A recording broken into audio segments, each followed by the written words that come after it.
Pada kesempatan kali ini kita akan membahas materi terkait ilmu tajwid pada qiraat Asim riwayat Hafs Taik Syatibiyah. Masih melanjutkan materi, yaitu kali ini adalah tentang mad silah. Mad silah ya. Mad silah itu adalah mad yang terjadi karena dhamir ghaib mufrad muzakkar ya, biasanya berbaris dhammah ataupun kasrah ketika wasal dan berada di antara huruf hidup.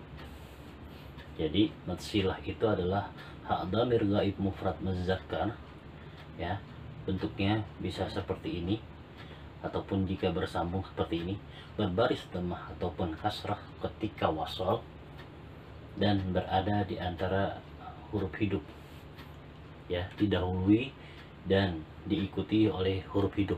Itulah mad silah. Mad silah itu terbagi dua, ada yang disebut dengan mad silah qasirah, ada yang disebut dengan mad silah tawilah. Nama lain dari mad silah qasirah ada juga yang menyebut dengan mad silah sughra. Mad silah sughra.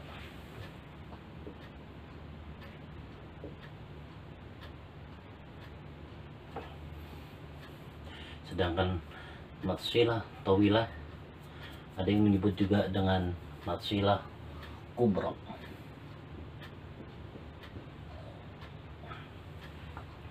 Ya, seperti ini. Ya. Jadi bisa mad silah tawilah atau kubra, bisa mad silah qasirah atau sughra.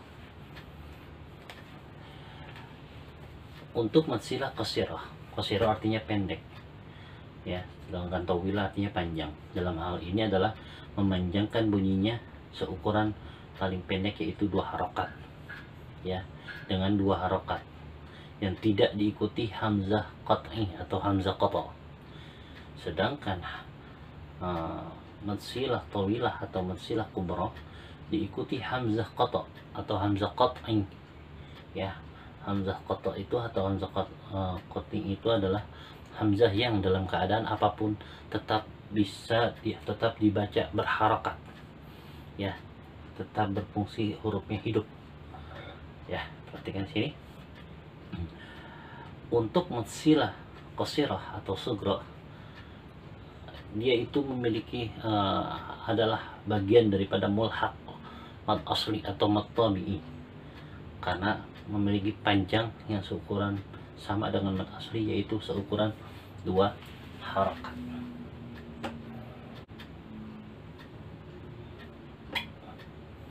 Atau 1 alif.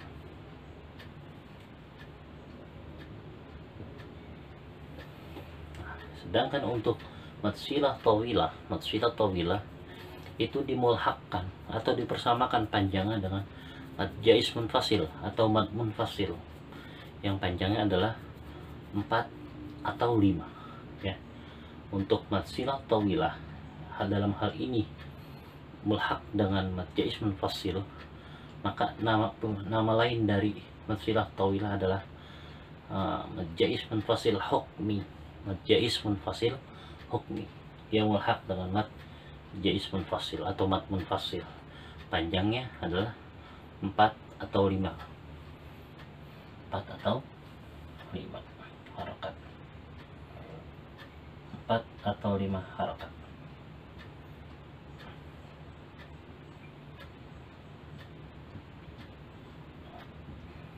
Oke.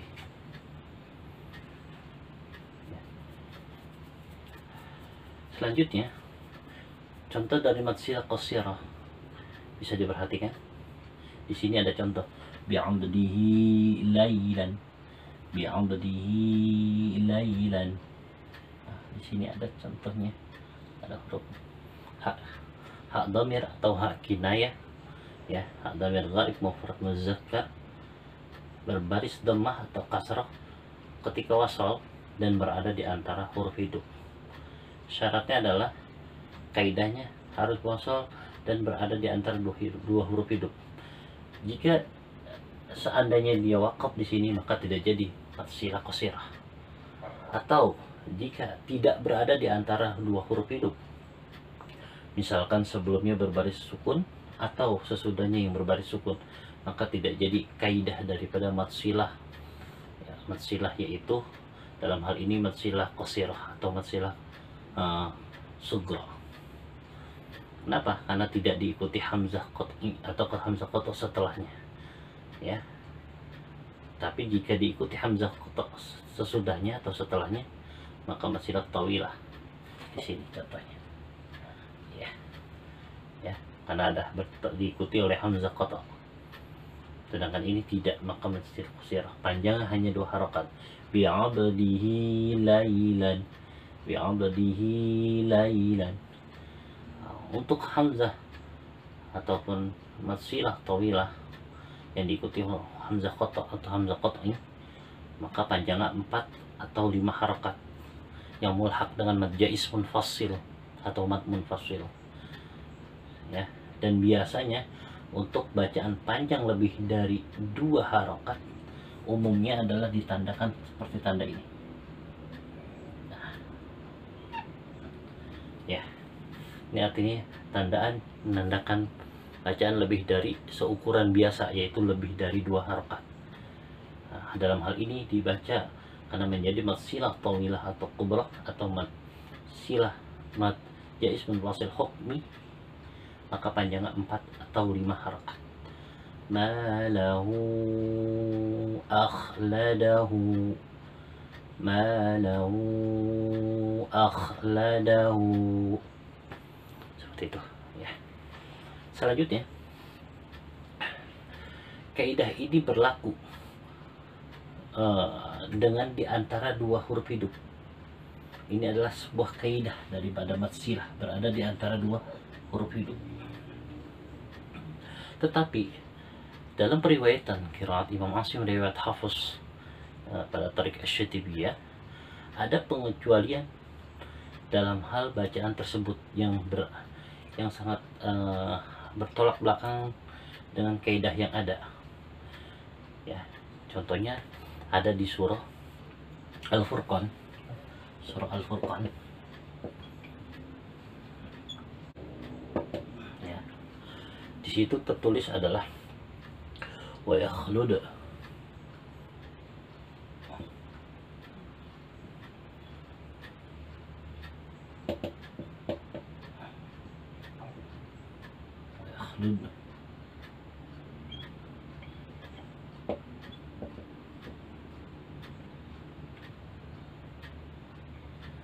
Ini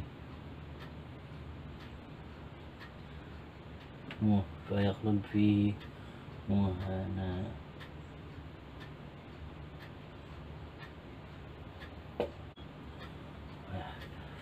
Sini wa yakhlud fihi muhana. Nah, di sini diperhatikan ada hak daripada hak dhamir atau hak kinayah. Ya, namun di sini didahului oleh huruf sukun, menyalahi kaidah, berada di antara 2 hidup. Ternyata tidak berada di antara 2 hidup karena didahului huruf ya yang sukun. Namun pada qiraat Imam Asim riwayat Hafs Tariq Asy-Syatibiyah, ini tetap dibaca dengan panjang 2 harakat. Dalam hal ini dinamakan dengan faidah mubalaghah. Faidah mubalaghah, ya.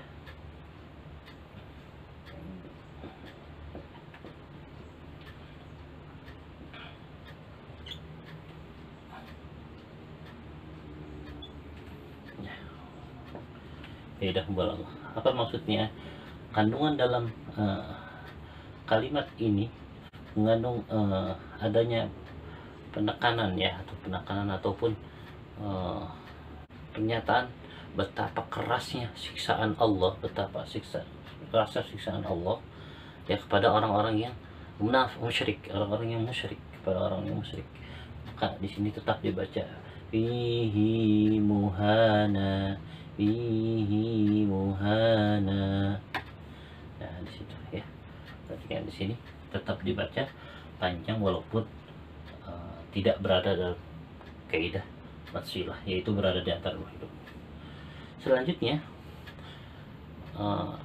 Imam Asim juga hafaz tariq syadabiyah pada surah Az-Zumar,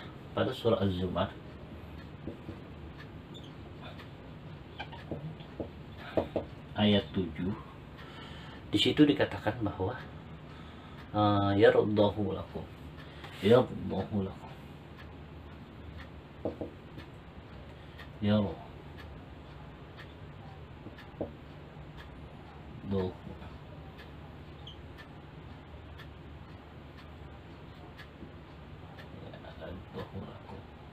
di sini terdapat hak domir yang pada hakikatnya ini sudah sesuai dengan kaidah, berada di antara huruf hidup, yaitu huruf dhad dan huruf lam. Namun khusus surah Az-Zumar ini, walaupun sudah sesuai di antara dua kaidah daripada mad silah, ini tetap dibaca pendek, tidak jadi mad silah tawilah ataupun mad silah qasirah, tidak menjadi mad silah qasirah. Ya, perlu perhatikan, hanya surah Az-Zumar ini dan surah Al-Furqan ini ada sedikit pengecualian.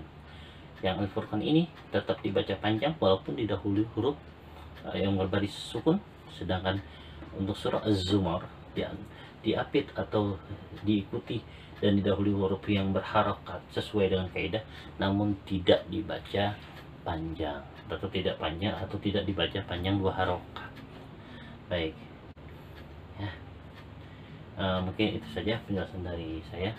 Insya Allah nanti kita lanjut kembali dengan pembahasan berikutnya.